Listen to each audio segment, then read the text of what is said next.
Դիանա Գրիգորյանի «Վերջին զանգը» սերիալի նկարահանումները շարունակվում են, մեր կողմից սիրված դերասաններն էլ շարունակում են մարմնավորել մեզ արդեն հայտնի դրական ու բացասական կերպարները։ Հեռուստասերիալում սպասվում են հետաքրքիր իրադարձություններ, հեռուստադիտողներն անհամբերությամբ սպասում են տեսնելու, թե ինչպես է ավարտվելու այս ամենը։ Սոսը վերջապես դուրս է եկել բանտից, իհարկե Նոյի օգնությամբ, քանի որ Սոսի որդին Արամը դիմում է Նոյին, որպեսզի օգնի հորը բանտից ազատել, և առաջին բանը, որ Սոսն անում է, բնականաբար Աննայի հետ հանդիպումն է։ Իհարկե Աննան այն զգացմունքները չունի Սոսի հանդեպ, ինչ տարիներ առաջ, նա փորձում է պահպանել իր ընտանիքը, բայց Սոսը շատ լավ գիտի, որ Աննան դեռ կարող է գաղտնիքներ բացահայտել։ Սոսը փնտրում է դստերը, Սոսը գիտի, որ իր դուստրը ողջ է, բայց ինչպես կարող է գտնել։ Աննան էլ իր հերթին գիտի, որ իր ամուսինը Լիլիթի հետ միասին ինչ-որ գաղտնիք է թաքցնում։ Բայց թե ինչ գաղտնիքի մասին է, դեռ ոչ ոք չգիտի։ Իհարկե Սոսը փորձելու է շտապել Լիլիթի մոտ ու բացահայտել գաղտնիքը, բայց Լիլիթն այդքան էլ միամիտ չէ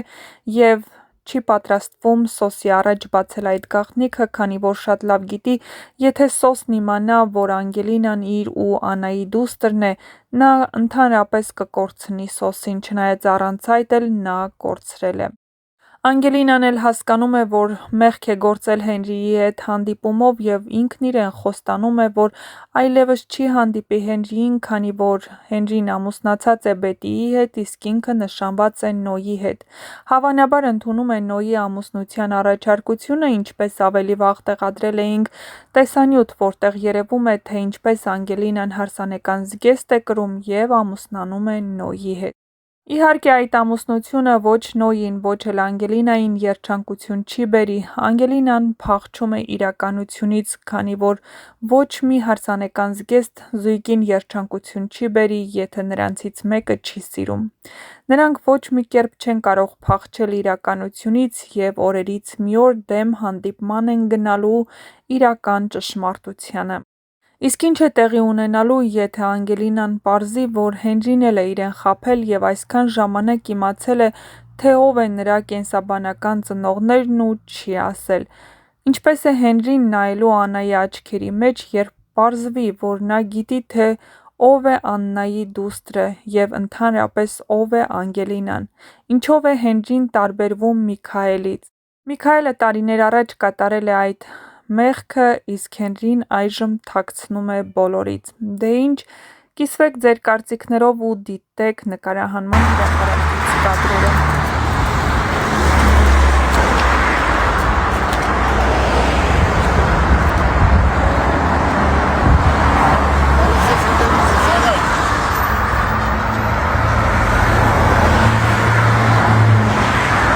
Այս թորին այն բոլոր մարդկանց համար, ովքեր միշտ հարցնում են, դու ոնց ես հասցնում գնաս դասի, գնաս ստուդիա, պարդաստաս, գնաս նկարահանման, հենց ազատ եմ լինում դասում անում, իսկ գործս էլ միշտ դասավորում եմ, նենց որ հասցնեմ երկուսն էլ, իսկ վաղն էլ շատ սիրուն առիթ ունենք, եղբորս հարսանիքն է ու շատ եմ սպասում, բայց պատկերացնում եմ ինչ հոգնած եմ լինելու վաղը, ոնց եմ օրտնանալու, չգիտեմ։ Ժամը 12-ն է լինում արդեն, չեղավ 11։ Այժմ ժամը 1-ից չգիտեմ քանիս է, մենք դեռ նկարահանման ենք, բոլորը գնացել են, ինձ պահել են, չգիտես ինչի։ Это кома, շանից հետո։ Տները ավկելու ես նորից դում։ Սո գնացի։ Այսպես նստած ես։ Okay։ Ողջույն բոլորին, այս 2 ժամը ուզում այս թորին անել, բայց չեմ կարողանում, չի ստացվում ինձ մոտ, որովհետև ժամանակը չի ներում։ Շատ եք ինձ գրում, թե ինչու ես չեմ կարողանում ներկայացնել իմ օրից, առօրյայից հատվածներ։ Չեմ կարողանում առհասարակ ներկայացնել իմ օրը։ Ես իհարկե չգիտեմ, թե մարդիկ ինչպես են կարողանում իրենց առօրյան ներկայացնել միևնույն ժամանակ լինել զբաղված, որովհետև այն մարդիկ, ովքեր ներկայացնում են, որ շատ են աշխատում, գիշերները չեն քնում, որ իրենց աշխատանքը ծանր է, որ իրենք առհասարակ չեն հանգստանում, արի ուտես իրենք ժամանակ են ունենում այդ ամենը ներկայացնել ձեզ, բայց այս պարագայում ես գուցե եւ այդ առումով այդքան էլ տաղանդավոր չեմ կարողանում ես ներկայացնել, որովհետեւ չունեմ ժամանակ, որովհետեւ ես եւ իմ ստեղծագործական խումբը աշխատում է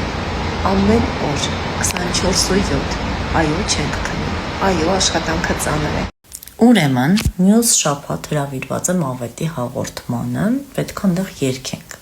Ես չգիտեմ ինձ ինչ երգ հանքնելու, բայց ինչ-որ բաներ եմ պարապում, ասում եմ ձայնս բաց եմ գոնել, մտքիս ոչ մի բան չի գալիս բացի այս երգից։ Նվագեցեք լասպարին, թողանարին նարին, թողանարին նարին, դհոլ զորնակը զարկե, նվագեցեք լասպարին, նվագեցեք լասպարին, նվագեցեք լասպարին, թողանարին նարին, թողանարին նարին, դհոլ զորնակը զարկե, նվագեցեք լասպարին, նվագեցեք լասպարին։ Օֆ, չգիտեմ ինձ ինչ երգ հանքնելու, բայց